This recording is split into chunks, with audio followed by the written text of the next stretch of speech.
Have you ever wondered, what does it really take to be a good coach? Do I have the skill set? Do I have the motivation?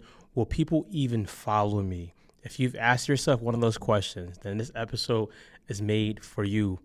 Welcome to the Unstuck Podcast. I'm your host, Drew Koss, and today we're going to talk about how to be a good coach. Now, the great thing about coaching is that you could use a lot of the same tactics, a lot of the same skills in different industries, whether it be life coaching, fitness coaching, wellness coaching. There's so many types of coaching now. I think they all would lend themselves to a lot of foundational principles, and we're going to cover a couple of them today. So to start you off, I've been a coach for about 14 years. I've taught fitness for 14 years as a coach, and I've been life coaching for about 5 years. What I can say is a lot of my fitness hurdles, or a lot of my fitness coaching does lend itself to how I see some parts of life coaching and content coaching. The number one thing I'm going to say, if you want to be a good coach, is first, you want to aggressively learn how to be a great communicator. And what I mean by that, I see communication as a two-part system. I see part one being you listening, not you talking, you listening. A lot of times we could literally be thinking someone is saying one thing and they could literally be meaning another thing. You have to be able to listen with the intent to ask some more questions, ask some follow-up questions, take your answer out of the equation when someone's talking. Like, don't try to sit there and conjure up an answer. And with listening, if you get a chance to, body language. You can find out what a person is really feeling or if it's landing for them. Something that I used to do with fitness coaching is I would ask people questions right in front of them. You could see their facial expressions. You could see their shoulders go down if they felt they've been hurt, or you could see them get defensive if the hands start to cross. And all of those things are a part of communication. So that's the listening part of it. Along with the listening part of it is you have to also listen to what they're not saying. All the time people are saying things, but they probably, and they don't even know it, want to say more things. We could call this an underlying issue. There's something underneath what's being said that they really want to get across. So communication, listening in that part. And then the second part is how you actually speak. Depending on your relationship with your coaching student or students will depend on how you can speak to them. I had certain students where I could speak to them very direct because they needed a direct answer. They can get to it. There are certain students I had, they needed more support. So I had to speak to them in a more encouraging way. I had certain students that needed a lot of coaching.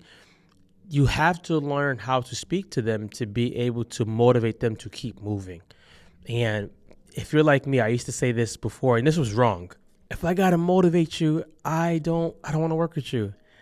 Well, that's not good, because sometimes until you've hit what their underlying issue really is, you're helping them, but you're not really hitting the target right at that moment. It's like the bullseye. There's the red dot, and then there's lines around that red dot. You're close, but you're not really there. Until you can get there, you have to keep them motivated. And how you do that, we'll get into that a little bit later, can be strategic. So communication, getting better at listening, asking open-ended questions. I usually never used to ask people, how are you? I used to ask people, how are you feeling? What are some wins that you had? What are some challenges that you had? What are some wins you want to have happen for you this week? Open-ended questions. And then the communicating part, how you deliver what you're delivering. I am a firm believer that delivery is just as important as the message. I will stand on that 10 toes down until the day I die. You have to work on your delivery. Those are things that you will be doing for the rest of your life. So if you can get comfortable with growing and getting feedback, you're going to be good. Don't think that's something that you're going to actually just master in a day. The second thing I would say is personal development to be a good coach. And I'm going to break that down. Personal development, I would always say, if you coach people, you need to have a coach.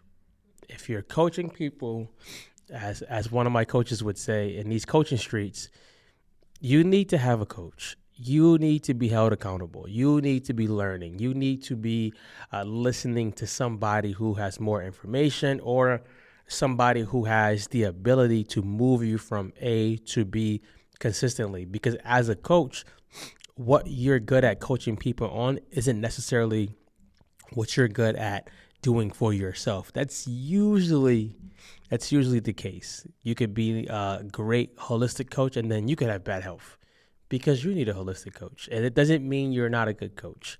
So personal development, and if you're going to be a good coach, you need a coach. In my opinion, if you're going to be a good coach, you need a therapist, or have had gone through some therapy sessions, because who you are will show up in the sessions. Who you are will come out, and who you are will limit or unlock more doors for you as you coach. What do I mean by that, Drew? Let's just say I have a problem forgiving people. That's going to come up if a client leaves you. You might feel they took all my information and they just dogged me up. They left me.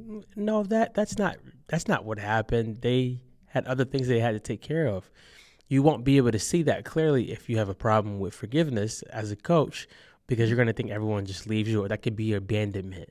I also say therapy because you want to be able to coach people from a place of not only just integrity, but from a place of wholeness, or getting whole.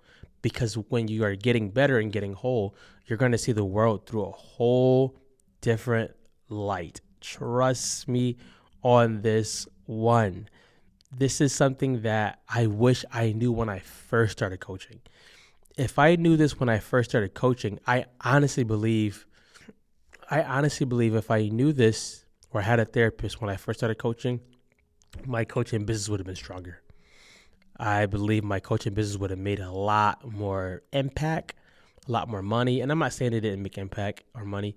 It would have made a lot more, because I would have operated from a different place, and I would have seen people completely different. I would have delegated more.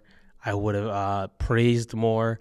I would have supported differently. I would not have looked at it as just being in the gym. So personal development, your reading and your writing and your ability to grow is important.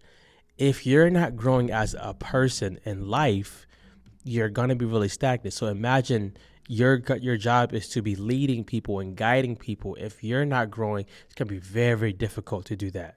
Very, very difficult. So personal development, I like to map it out. Each month, put some goals aside. I like to say, if you could put maybe for the year some big goals and then break it down into chunks. Who do I need to become to achieve these goals? This personal development will help you. I would even go as far as saying, if you publicize some of it, your clients will be like, wow, coach is really working on that. I see that. That means I should work on some things that he's given me or she's given me. So communication is one, personal development is one. And I would say the next one would be systems. Systems, because I've seen coaches who are really good skillfully and teaching and just literally giving the workouts be horrible when it comes to keeping the books, follow up with clients, emailing, marketing, selling. You need a system for that. I believe you need to learn that and then have a system of, how do we do this? How do we find out how much sales we made this month? How do we find out how much leads we had this month? That's the stuff that keeps your business open. And that's what I did not know for a long time. The fact that I did not know that for a long time, the fact that I did not know that for a long time baffles me on how I actually stayed in business for so long. I just did it a lot by grind versus systems. If I did fitness coaching, if I started from scratch all over again, I would hire a VA, and their main jobs would be my scheduling, the keeping track of our leads, our sales, things that I innately didn't want to do or don't want to do, I would have them do that, because those are the things that makes the business run. Now, make sure you come back for part 2.